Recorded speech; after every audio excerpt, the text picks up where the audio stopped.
दोस्तों हम इस वीडियो में देखेंगे आपका सामाजिक विज्ञान का फुल सॉल्यूशन 1 से लेकर 25 क्वेश्चन तक। तो चलिए स्टार्ट करते हैं। इससे पहले हमने आपका हिंदी, इंग्लिश, साइंस का और गृह विज्ञान का जो सॉल्यूशन डाल दिया है। आपका सामाजिक विज्ञान का डाला जा रहा है, मैथ्स का अभी डाला जाएगा।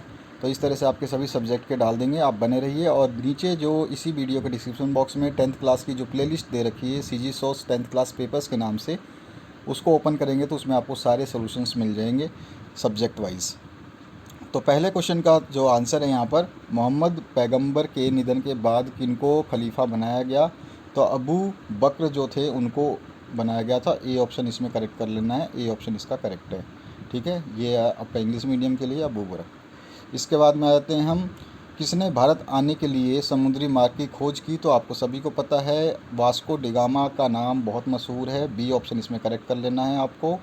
इसमें जो इंग्लिश वर्जन में भी है, बी ऑप्शन करेक्ट करना है। इसके बाद में तीसरा क्वेश्चन है, भारत में ब्रिटिश इस रूप में आए थे, किस रूप में आए थे? वो व्यापार करने के लिए आए थे, लेकिन उन्होंने यहाँ पे कब्जा कर लिया। इसके बाद में हम जो नेक्स्ट क्वेश्चन देखेंगे, इसमें है, भारत में सती प्रथा समाप्त करवाने वाले जो समाज सुधारक कौन थे? तो वो राजा राम मोहन राय थे। 12वीं में भी ये क्वेश्चन पूछा गया था। इसके बाद में हम बात करेंगे नेक्स्ट क्वेश्चन की। तो इसमें पांचवा क्वेश्चन है, भारतीय राष्ट्रीय कांग्रेस की स्थापना कब हुई थी? तो सन 1885 में की गई थी। ठीक है, भारतीय राष्ट्रीय कांग्रेस की स्थापना। तो ये इसका आंसर हो गया। इसके बाद आते हैं हम नेक्स्ट, जो आपका खालिस्तान है। तो यहाँ खालिस्तान में आपको भरना है, जो सूचना का अधिकार सन 2005 में लागू किया गया था, और दूसरों के अधिकारों का हनन नहीं करना चाहिए, यहाँ पे अधिकारों आएगा। और सड़कें, इमारतें व स्कूल मानव निर्मित पर्यावरण के हिस्से हैं। इसके बाद में भारत गुटनिरपेक्ष आंदोलन का निर्माता था। और इसके बाद में मन्नार की खाड़ी जैव आरक्षित जो क्षेत्र तमिलनाडु राज्य में है। ये आपके इसके खालिस्तान के आंसर हो गए। इसी तरह से अब हम बढ़ते हैं नेक्स्ट क्वेश्चन की तरफ, और यहाँ पर देखेंगे हम सत्य असत्य। तो सबसे पहला जो क्वेश्चन है, इसमें आपको सत्य लिखना है। इसके बाद में दूसरे में असत्य, तीसरे में असत्य, चौथा भी आपका असत्य होगा, और पांचवा सत्य होगा। तो इस तरह से इसके आंसर्स हैं, इसको आप मैच कर लेना। इसके बाद आता है हमारा इंग्लिश वर्जन। तो इसमें भी ट्रू फॉल्स जो है सारे कर दिए गए हैं, आप देख पा रहे हैं। अब आते हैं हमारे जो मैचिंग वाले हैं। तो सबसे पहला जो है आपका, चावल जो है खरीफ की फसल है। तो यहाँ पर आप देख सकते हैं, ये नीचे खरीफ की फसल में मिलाया गया है, 1 नंबर। ठीक है, इसके बाद में रेडियो के माध्यम से प्रसारण जो सेकंड नंबर है, ये आकाशवाणी में मिलाया गया है, ये देख रहे हैं सी ऑप्शन में। महानदी के पास जो झील है, तीसरा ऑप्शन, वो चिल्का झील है, वो यहाँ पर पहला ये मिलाया गया है। इसके बाद में बिना भुगतान के कार्य जो होता है, इसमें चौथा ऑप्शन जो है आपका बेगारी बोलते हैं उसको, ये बी ऑप्शन में मिलाया गया है। और पांचवा जो है संविधान द्वारा प्रदत्त अधिकार जो है, वो है आपका मौलिक अधिकार। ठीक है, ये डी ऑप्शन में मिलाया गया, द ऑप्शन में मिलाया गया। ठीक है, तो ये इसका आंसर हो गए। अब बढ़ते हैं हम आगे की तरफ, नेक्स्ट क्वेश्चन की तरफ। इसके आंसर जो है इंग्लिश मीडियम के लिए भी ऐसे लिखे गए हैं। आगे बढ़ते हैं अपने बड़े क्वेश्चंस की तरफ। 2 नंबर जो क्वेश्चन है आपका, यहाँ पर जो है भारतीय इतिहास के उत्तर वैदिक काल की अवधि जो है 1000 से 600 ईसा पूर्व मानी जाती है। इस काल के लोग के मुख्य व्यवसाय कौन कौन से थे? तो इसमें पशुपालन, गाय पालन जीविका का मुख्य स्रोत था। और मृत बांड चित्रित भूसर मिट्टी के पात्र इस काल की विशेषता थी। और कृषि इस अवधि में धान और कपास की खेती का मुख्य कार्य था। ठीक है, इसके बाद में तीसरा जो है, बौद्ध धर्म के संस्थापक गौतम बुद्ध थे। इन्हें जो है एशिया का ज्योतिपुंज भी कहा जाता है। इसके बाद में चौथा क्वेश्चन जो है, इसके 2 आपको लिखने थे। तो एक, मार्टिन लूथर ने जो ईसा मसीह थे पर विश्वास के माध्यम से मुक्ति के लिए वकालत न की, चर्च पर अंधे विश्वास से। ठीक है, और दूसरा है, बाइबल धार्मिक आधार का एकमात्र स्रोत था। इसके बाद में अगर हम पाँचवें क्वेश्चन की बात करें, तो पाँचवें क्वेश्चन में सामाजिक प्रथाओं की सूची जो है, ये आपको बतानी थी, इसमें ये था आपका। उसके बाद में छठा क्वेश्चन जो है आपको, इसमें खिलाफ जो मुकदमा चला वो क्या कर रहा था, ये बताना था आपको। गिरफ्तारी करा दी उन्होंने, और उसके बाद में उनके ऊपर मुकदमा चला था, उन्होंने क्या किया था, ये बताना था। सातवां क्वेश्चन जो है, इसके सामने आपके आंसर है।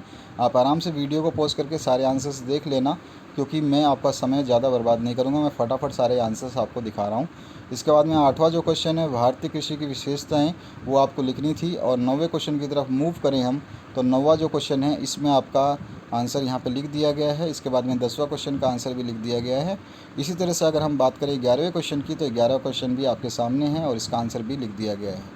इस तरह से अगर हम आगे बात करें, तो 12वां क्वेश्चन जो है आपका, ये रहा 12वां क्वेश्चन जिसका पूरा सॉल्यूशन आपके सामने है। इसको आप देख लेना और आराम से वीडियो को पॉज करके उतार लेना इसको। इसके बाद में क्वेश्चन नंबर 13 की बात करें तो 13 नंबर यहाँ पर है। इसके नीचे 14 नंबर का क्वेश्चन जो है आपका सड़क परिवहन वाला, तो इसका आंसर भी यहाँ पे लिखा गया है। 15वां क्वेश्चन उसके बाद में ये रहा आपके सामने, इसका सॉल्यूशन आपको इसी तरह से लिख लेना है। इसके बाद में हम बात करें 16वें क्वेश्चन की, तो समानता का अधिकार, स्वतंत्रता का अधिकार और धर्म की स्वतंत्रता का अधिकार जो है, ये सारी चीज़ें आपको इसमें लिख देनी थी। ये सारे पॉइंट्स आपके सामने हैं। 16वें क्वेश्चन के बाद में अगर हम बात करें तो राज्यपाल की योग्यता बतानी थी, तो जितनी योग्यताएं होती हैं उतना ही लिखना था आपको। तो ये आपके योग्यताएं और इनको योग्यताओं को इसी क्रम में आपको लिखना है, ठीक है। अब आगे बात करते हैं 18वें क्वेश्चन की। तो 18वें क्वेश्चन का सॉल्यूशन आपके सामने है, इस तरह से आपको लिखना है। हम आगे मानचित्र भी देखेंगे इस सॉल्यूशन के बाद में नीचे की तरफ, और जैसे जैसे आपके क्वेश्चंस आएंगे वैसे वैसे उसका सॉल्यूशन दिखा दूंगा मैं आपको। इसके बाद में 19वां जो क्वेश्चन है आपके सामने है, ये पूरा का पूरा सॉल्यूशन 19वें क्वेश्चन का है। और आपको जैसा मैंने बताया है कि इसी वीडियो के डिस्क्रिप्शन बॉक्स में CG sauce 10th class exam papers के नाम से जो पहली प्लेलिस्ट की लिंक है उसको खोलेंगे तो आपको सारे सब्जेक्ट के सॉल्यूशंस वहाँ पे मिल जाएंगे। अब इसके बाद में आपको द्वितीय विश्व युद्ध जो हुआ था उसके कारण बताने, तो वर्सराय की संधि थी, राष्ट्रसंघ की विफलता था, ये सारे मुद्दे जो थे ये द्वितीय विश्व युद्ध को जो है लागू करने में काफ़ी इनकी महत्वपूर्ण भूमिका रही थी। इन्होंने ही, इसी की वजह से द्वितीय विश्व युद्ध जो है लागू किया गया था। वर्ष 1929 में जो महामंदी आई थी वो भी एक इसका कारण रहा था, और फांसीवाद का उदय भी इसमें गिना गया था इस कारणों के बीच में। तो ये फांसीवाद का उदय हो गया।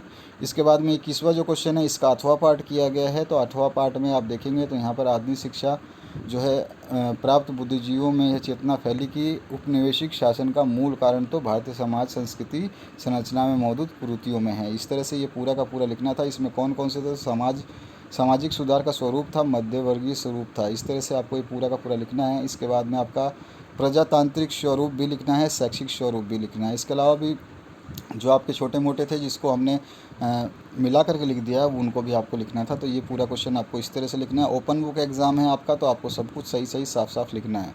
इसके बाद में आते हैं 22वें क्वेश्चन में, साइमन कमीशन जो है वो क्यों भागा था, क्यों भगाया गया था उसको। तो ये जो नियम कुछ जो शर्तें थी उसकी, उसमें वो खड़ा नहीं उतर पाया और आंदोलन चालू हो गया। इस आंदोलन में जो है अपने लाला लाजपत राय जो है वो पूरा क्षतिग्रस्त हो गए, उनकी मृत्यु भी हो गई, और बहुत बड़ा कारण यही बना जो साइमन कमीशन को भारत छोड़ कर के जाना पड़ा। और यहाँ पर उन्होंने एक अपना जो बोल बोला था, यानी कि उनकी एक वाणी थी जिसको, आज मेरे ऊपर बरसी हर एक लाठी की चोट अंग्रेज़ों की ताबूत की कील साबित होगी या कील बनेगी, ये उन्होंने कहा था और वो ऐसा ही हुआ। उनकी ताबूत खुद गई उसके बाद में। 23वां जो क्वेश्चन है इसमें शांति और सुरक्षा के बारे में थोड़ा सा आपको बताना था कि शांति और सुरक्षा क्या है, ये यहाँ पे बता दिया गया है।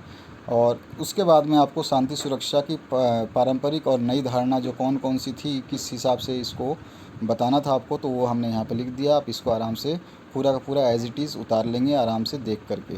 पूरा सॉल्यूशन आपके सामने है, हर क्वेश्चन का सॉल्यूशन आपको मिलेगा इसमें यहाँ पर। और इसका जो पार्ट बचा हुआ है ये पार्ट यहाँ पर आपके सामने है। इसके बाद में अगर हम बात करें क्वेश्चन नंबर 24 का, तो इसका 8वां पार्ट किया गया है। और 8वां पार्ट कैसा किया गया है मैं आपको दिखा देता हूँ।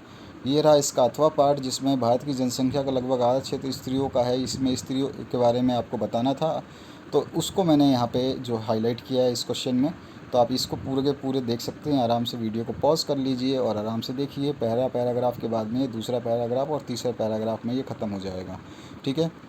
इसके बाद में जो 25वां क्वेश्चन है, सर्वोच्च न्यायालय के क्षेत्र अधिकार के बारे में आपको बताना था। तो इसके 2 क्षेत्र अधिकार होते हैं, एक तो मौलिक अथवा आरंभिक क्षेत्र अधिकार होता है। इसमें बहुत सारे उसके पहलुएं जो है इसके अंतर्गत आती हैं, और इन पॉइंट्स को हमने ऐसे लिख दिया अलग अलग करके। पॉइंट नंबर नहीं डाला है, पॉइंट नंबर चाहें तो इसको डाल सकते हैं या स्टार से भी आप दिखा सकते हैं, ठीक है। उसके बाद में आता है अपीलीय क्षेत्राधिकार, जिसको आपको भी लिखना था, इनको भी लिखना पड़ेगा। आपके 2 जो क्षेत्राधिकार है उनको कंप्लीट आपको इसमें लिख देना है। तो ये पूरे के पूरे उसके पॉइंट हैं, आप इसको देख सकते हैं, ये उसके अंतर्गत आते हैं अपीलीय क्षेत्राधिकार के अंदर।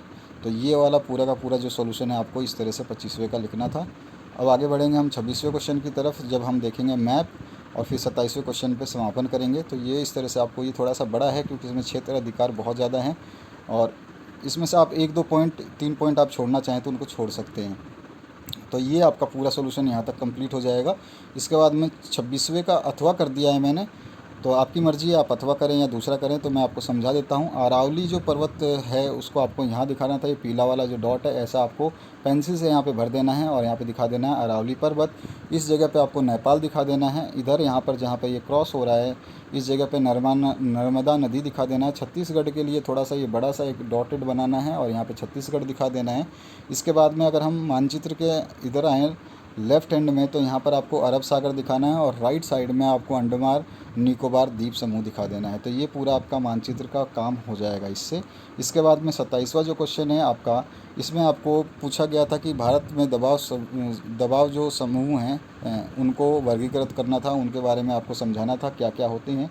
तो यहाँ पर हमने दबाव समूह के बारे में थोड़ा सा ये बता दिया कि नियंत्रण किस घटकों द्वारा नियंत्रित होते हैं। उसके बाद में इसका वर्गीकरण जो है ये बहुत ज़रूरी था इसमें बताना, जिसमें व्यावसायिक दबाव समूह होता है, सामाजिक सांस्कृतिक दबाव समूह होता है। और इसी तरह से अब दूसरे जो हैं इसके 4 होते हैं, 2 मैंने आपको सामने दिखा दिए हैं और इसके बाद में आगे की मैं दिखाऊंगा। तो ये जो है इसके बाद में संस्थागत दबाव समूह होता है, ये भी आपको लिखना है। और इसके लास्ट में जो है आएगा आपका जो है दूसरा, वो आ जाएगा आपका, ये रहा आपके सामने। तो ये कंप्लीट जो है आपके सामने ये पूरा सोल्यूशन है। दबाव समूह, तदर्थ दबाव समूह जो है, कुछ दबाव समूहों की कुछ विशेषता होती है इसमें, जो है आपके जो बहुत सारे वो आ जाते हैं, ये वाले पूरे के पूरे आपको लिखने थे। तो ये आपका हो गया पूरा का पूरा। और इसके बाद में आपका जो क्वेश्चन पेपर है वो बचा हुआ था, यानी कि जो क्वेश्चन पेपर देखना चाहते हैं उनके लिए क्वेश्चन पेपर है। क्वेश्चन नंबर जो हैं आपके सामने हैं, इन सभी के सॉल्यूशन हमने दे दिए हैं। क्वेश्चन नंबर 4, 5, 6 आप देख रहे हैं यहाँ पे। इसके बाद में 7, 8 और तक क्वेश्चंस आप देख पा रहे हैं। इसके आगे के क्वेश्चंस मैं दिखा देता हूँ। 9, 10, 11 और 12 आप क्वेश्चन इस पेज पे देख पाएंगे। इसी तरह से आपके सारे सॉल्यूशंस अपलोड कर दिए गए हैं, जैसा मैंने बताया है। CG sauce 10th class papers का नाम से जो प्लेलिस्ट इसी वीडियो के डिस्क्रिप्शन बॉक्स में दी गई है उसमें आप ज़रूर देखना, आपको सारे सॉल्यूशंस कंप्लीट मिलेंगे, आपको कोई भी दिक्कत नहीं होगी, आप पूरा सॉल्यूशन वहाँ से उतार सकते हैं। आपको अच्छा लगे तो शेयर ज़रूर करें अपने दोस्तों के साथ में, इसको लाइक भी कर दें। तो ये है 13, 14, 15 नंबर क्वेश्चन। आगे आने वाले समय में जब आप फिर ओपन बोर्ड में 12th क्लास में जाएंगे तो आपके 12th के भी सॉल्यूशंस इसी प्रकार दिए जाएंगे। हमने आपके 12th क्लास के अभी एग्ज़ाम जो हुए थे उसके भी सॉल्यूशंस इसी तरह से पूरे प्रोवाइड किए थे हर सब्जेक्ट के। तो आपको ये ध्यान रखना है कि आपको जल्दबाजी नहीं करनी है, आपको जब पूरा सॉल्यूशन मिल जाए तो ही आप आंसर्स लिखें। ऐसा ना हो कि आप जल्दबाजी में कुछ गलत कर बैठें। ठीक है, जल्दबाजी ही करनी है तो लास्ट दिन से 1 दिन पहले करना, लेकिन अभी जल्दबाजी ना करें और आराम से सारे सॉल्यूशंस को देखें। और आप कभी भी जब भी आप हमारे चैनल पर विज़िट करेंगे तो आपको पूरा सॉल्यूशंस मिलेगा, ताकि आप लोगों को किसी को भी दिक्कत ना हो। आप लोगों से बस इतना ही अनुरोध है, जब भी आप क्वेश्चन पेपर भेजते हैं तो आप हमेशा क्वेश्चन पेपर को बिल्कुल साफ़ फ़ोटो खींच के भेजा करें। बहुत सारे क्वेश्चन पेपर्स आए मेरे पास, लेकिन किसी के भी ज़्यादातर साफ़ क्वेश्चन पेपर्स नहीं थे। कोई तो 4-5 पेज तो साफ़ भेजे, पर 4-5 पेज के बाद में जो बाकी पेजेस थे वो ख़राब थे। तो इस वजह से हमें सॉल्यूशन बनाने में भी दिक्कत आती है। जब क्वेश्चन ही समझ में नहीं आएगा तो हम सॉल्यूशन बनाने में भी दृढ़ नहीं हो पाते हैं। और कंप्यूटराइज सॉल्यूशन बनता है तो इसमें थोड़ी सी दिक्कत आती है कंप्यूटर को भी समझने में, अगर साफ साफ नहीं लिखा हो। जैसे आप देख रहे हैं यहाँ पर Mahanadi, Himalaya mountain, Mumbai, bay of Bengal, Bhutan और लक्षद्वीप है। ये थोड़ा सा ब्लर है, जबकि ये कैमरे में बहुत अच्छा आ सकता था। तो इस तरह से आप जो है इस सॉल्यूशन को देख पा रहे हैं। ये पूरा का पूरा सॉल्यूशन जो है इसी का अथवा पार्ट जो है मैंने जो अभी अभी आपको दिखाया था, छत्तीसगढ़, नर्मदा नदी, अरब सागर, अंडमान निकोबार, नेपाल और अरावली पर्वत, तो उसका मानचित्र मैंने आपको करके दिखा दिया था। ये बाकी बोर्ड के द्वारा जो मानचित्र दिया गया है इसी में से एक मानचित्र मैंने यूज़ किया। यहाँ पे 2 मानचित्र दिए गए थे आपका, एक अथवा वाले क्वेश्चन के लिए और एक मेन क्वेश्चन के लिए। तो इस तरह से ये पूरा पूरा मानचित्र है और इसमें ये सब चीज़ें आपको भरनी थी। इसके आगे बात करें तो 27वां क्वेश्चन जो लास्ट था, जिसका मैंने सोल्यूशन आपके सामने दे दिया। तो आशा करता हूँ इस वीडियो में आपको सब कुछ समझ में आ गया होगा। बार बार बता चुका हूँ, वीडियो के डिस्क्रिप्शन बॉक्स में CG sauce 10th class exam papers के नाम से जो प्लेलिस्ट है उसमें आपको सारा सोल्यूशन मिलेगा। और 12th क्लास में अगर आप देखना चाहें एग्ज़ाम के बाद में तो 12th क्लास के सोल्यूशन भी कंप्लीट देख पाएंगे, आपको मिल जाएगा। वो पूरे वीडियो के डिस्क्रिप्शन बॉक्स में अवेलेबल है सभी चीज़। आप जहाँ चाहें जैसे चाहें वैसे आप सॉल्यूशन को देख सकते हैं। इनके PDF फाइल भी मैं डाल दूँगा, उनको भी आप डाउनलोड कर सकते हैं। Thank you very much for watching this video till the end.